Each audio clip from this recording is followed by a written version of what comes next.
Ebou, before we talk more strictly about the football, we wanted to take the opportunity to learn from you a little bit, I guess. Ramadan, the Islamic holy month, began last weekend. Firstly, can you explain Ramadan, what it is and why it's important to you?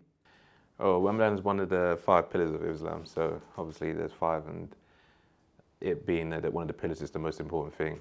And then it arrived on the day of Middlesbrough, so that's when I started. And Ramadan is more of a case of fasting from sunrise till sunset, and you do that for a period of 29 to 30 days.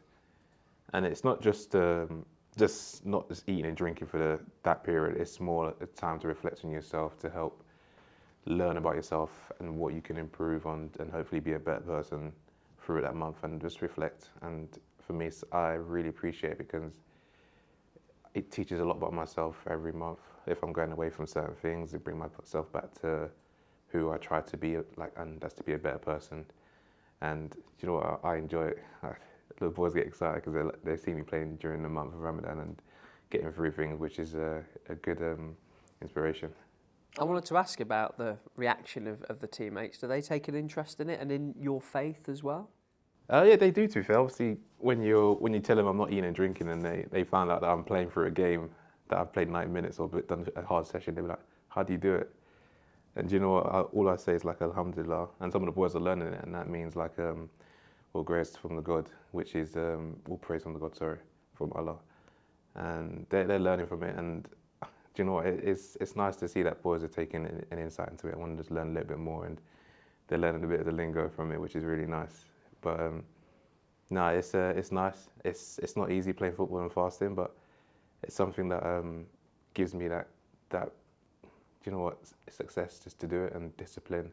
And like, if you're hitting a brick wall, you can still get through it, it's more like a life lesson, really. And it's not just about football. It can teach you loads of life lessons, which is the main reason for it. What steps do you take to make sure it affects your performance as little as possible? You got to be disciplined. Like I say, I've had to wake up at 3:30 in the morning. I'm probably not the only one that does it, but wake up at 3:30 in the morning, make sure I eat the right things. I hope that can last still 13, 14 hours that I'm not eating. And as soon as I finish fasting, make sure I'm eating, hydrating well, having my proteins that I've missed out on, carbs that I've missed out on. And it's more continuously doing that, trying to nap whenever. Maybe I might nap in a change room or whatnot, but it's it's just more or less being disciplined and keep on top of that. And once you do that, I think you'll be okay. You were just telling us before the interview started that actually the way the fixtures fall, that this won't happen for you and for Derby this season, but we have seen in previous years games have been stopped to allow players to break their fast. Has football got better at being understanding about this and about what you go through this month? Yeah, it has actually, because when I first broke into a professional football club, you tend to hide it.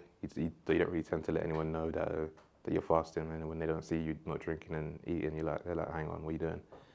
But I think it's come, like you said, as time has gone on, people tend to want to know more about it and look after you, and want to join you on that journey. And like, thankful for the club that the staff have helped me out.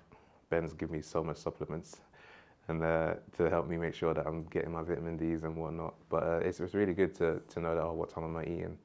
Stores is a massive that he helps me out of a room every game to pray in before and after games, which is, I can't ask for more. And I can't, I appreciate them a lot, because I guess it's not easy just looking out for a singular person that's going through it, but I really enjoy it. We appreciate you talking to us about that, Ebou, thank you. To matters on the field, look, we know the run of form, we know where you are in the table, there's 11 games left. Do you see a way back from where you are at the moment? Oh, of course, yeah. What's the point of playing football?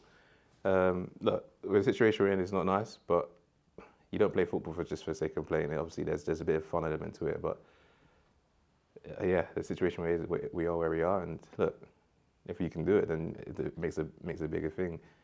Look, it's not over until there's an R next to someone's name. Until then we just keep playing. I'm not saying it's going to be ours, but I think if you look at it now, the table will change. Don't know who for. I can't tell you what will happen, but we will keep pushing until the end of the season. We won't stop. And yeah, the situation is what it is, but I think a lot of, let's say, a lot of weird things happen in the champ. So I believe, I don't always play with belief. Obviously, know that runner from, I think we're not so far from changing things, but listen, as players, we got to do that and sort ourselves on the pitch and pick up points as soon as possible. You've been captain the last couple of matches. How special has it been for you to wear the armband and to lead the team out? Do you know, it's a massive honour to be honest, I'll be honest with you, because it caught me by surprise there. I've been given it a few times, but I didn't think I'd actually be named or to lead the team out, which the boys have, do you know what, they're quite happy with it, and that makes me proud to lead out a team of how can I say, of a family of brothers, to lead them out, and we're going into games. I never would have thought of it 5, 6 years, or when they even joined the club. That was not my initial thought, but with a club of this, with so much background and so much history, it's only an honour to wear the armband and lead the team out.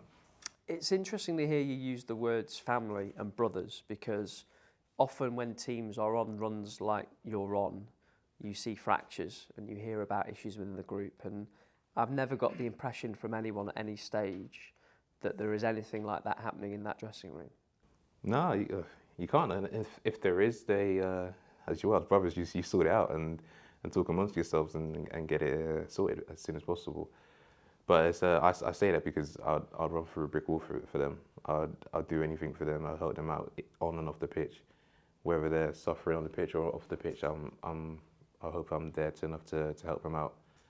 And look, I'll be honest with you, this is probably one of the best changes I've been in. I said that last year when I first joined in.